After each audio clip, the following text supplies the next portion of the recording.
That's only because I didn't inherit $1 million like that other guy did. I will tell you that I've been working hard to travel the state. My friend Jennifer here is my representative in this area. She lives in Princeton.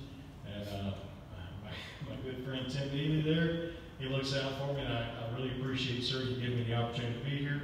And I'd like to thank President Taylor for actually finally deciding to let me come up. Thank you, sir. It's a real honor to be here tonight.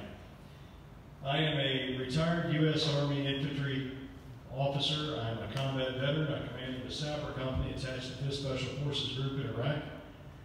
Took 130 men downrange, and by the grace of God, brought 130 men home. My company earned a meritorious unit, well actually it was our battalion, meritorious unit citation. My company earned 13, well, I'm not going to go into it. There were a handful of meritorious service medals and bronze stars. My guys did a great job, is what I'm getting at. Not taking credit for it, I'm just letting you know my boys did a good job. Excuse me. I am married to a Navy captain. My wife Julie started off as a corpsman with a Marine Weapons Company. I know you old codgers, you're thinking, how did a woman ever get to be a corpsman in a Marine company? Well, the times they are changing. Now, when she went in, they were just beginning to change, and she was one of the first women to serve in a Marine company as their corpsman. And she went on to become a nurse. Now she's an anesthetist. I can't even say that word because I'm just a grunt. But she does anesthesia, and she is 06. She's a captain, so of course, all my guys ask me, sir, how's a tough old guy like you manage to be married to a woman who outranks him? My response is, well, it's easy. I just stand at attention while I'm doing the dishes. Everything's fine. No, really, it's fine. I promise. But the captain couldn't come with me tonight. She's at home with 4 of our 9 kids, the 4 who are still at home. And one of my daughters is a CTI, Korean linguist, with the Navy, and she's stationed out at Pearl Harbor. My dad was a jarhead. He was a Chu Lai. I love him anyway, in spite of all that. I was born in Paris Island, and when I enlisted in the Army, my dad just about disowned me. But he managed to put up with me anyway. So anyway, all of that to say, my family is deep off into this stuff. We are in the military, we've served in a couple of different wars. My wife is deployed 3 times. We're serious about it, okay? So laying all that out just to establish my bona fides, and I appreciate the opportunity to be here. Meanwhile, I am a currently serving delegate from District 60, which is South Berkeley County. I'm the only independent serving in the legislature. I also would like to mention that I was a missionary serving the Amazon jungle. I'm an ordained minister. I taught systematic theology to jungle pastors. What does all that mean?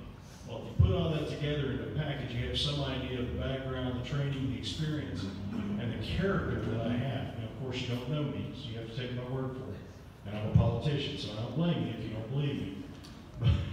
But I have the records to prove it. Anyway, the point is that having done these things, I have learned the meaning of service. I know what it means to put the mission first and to always consider the people. I understand the meaning of the Constitution. I've studied it. I have a master's in national security, and the area that I focused on in my studies was in how free societies devolve into totalitarian ones. In other words, how a free society like Venezuela most recently falls apart and is dismantled and becomes an authoritarian or totalitarian state. And I want to let y'all know I can see it happening right here in West Virginia. I want to make a promise to you right now, not a politician's promise, but a warrior's promise. I will make of my mind, of my will, of my heart, and of my body, if necessary, an impediment to tyranny here in the state of West Virginia. And I will do it until the day that I die. I will uphold and defend the Constitution. I will uphold and defend your individual natural rights. As I've served in the House of Delegates for the past 4 years, you can look up my record. I have done nothing but to uphold and defend the Constitution. I have upheld and defended the Constitution until I got kicked off committees. I have upheld and defended the Constitution until I lost my position as the chairman of the Veterans Affairs Committee in the House of Delegates. I have upheld and defended the Constitution of the United States of America and of the state of West Virginia until they got me thrown out of the Republican Party. I will never, ever back down from my commitment to the Constitution of the United States of America and the state of West Virginia. Now, The reason that I am a write-in candidate is because I am an independent. I was asked by the leadership of the state party to lead the West Virginia Republican Party. And I was asked because I insisted that we follow the Constitution and our party platform. And I was asked to lead, so I did. I'm an independent. As an independent, I had to gather 7,200 signatures to get my name on the ballot as a candidate for governor. The governor chose to move the date of the primary. I lost a month of time that I could have gathered those signatures. You were locked inside your houses. We weren't allowed to gather in groups of more than 10. We had to stand 6 feet away from each other. Can you imagine what it's like trying to get somebody to sign a petition from 6 feet away? It was difficult. We tried knocking doors. People didn't want to come outside. They didn't want to get COVID. They didn't want to die. The governor was telling everybody to be afraid. We didn't quite manage to pull off the 7,200 signatures. I took the governor to the West Virginia Supreme Court of Appeals. They refused to hear it. I took the governor to the federal court, and the federal court said that I hadn't sued him soon enough. I waited too long, and the reason I waited too long is because I was actually trying to gather the signatures that I was required to gather. I'm a grunt. I was told you have a mission. I said, Roger that. We're going to make the mission harder. Okay? We're going to make the mission even harder. We're going to put more impediments in front of me. And I said, that's fine. I gave it everything I got. This lady over here gathered over 500 signatures in the Princeton area for us. We worked hard. Didn't quite make it. So we took him to court. The judge said you should have sued before you even tried. That's not the kind of mindset that I have. So here we are as a write-in candidacy. If y'all don't mind, I'd like to talk a little bit about what I intend to do as your governor. My intent, first of all, let's clarify what we're talking about here. In the Declaration of Independence, the Declaration of Independence says very clear that we hold these truths to be self-evident, that all men are created equal, that they are endowed by their Creator with certain unalienable rights, and among these rights are life, liberty, and the pursuit of happiness. To secure these rights, governments are instituted among men, drawing their just powers from the consent of the governed. Did you consent to this? Did you consent to the business shutdowns? Did you consent to being told not to leave your house? Did you consent to being ordered to cover your face?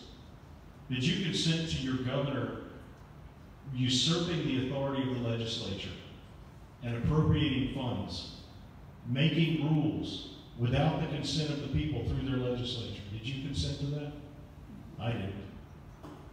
I'm a member of the legislature. I did everything I could to get the legislature called into a special session so the people could either give or refuse their consent. Your governor refused to allow this to happen. Refused you the right to consent. Can someone please tell me there is a word for this? There's a word for when one man usurps the authority of the whole government and refuses to allow the people to speak. Dictator, tyranny, right? You are living in a tyranny right now. Now, just the beginning, don't get me wrong. It's soft right now, it's soft tyranny. But they're going to use everything they have to tighten down their control of you. And if you give me the opportunity, I will never, ever back down from your constitutionally guaranteed rights, your natural rights. Please give me the chance. We've got some cards over here on this table. There's some information over here. If you pick those up, it'll have my website address on there. You go on there and you can find all the links to my social media. On top of that, I will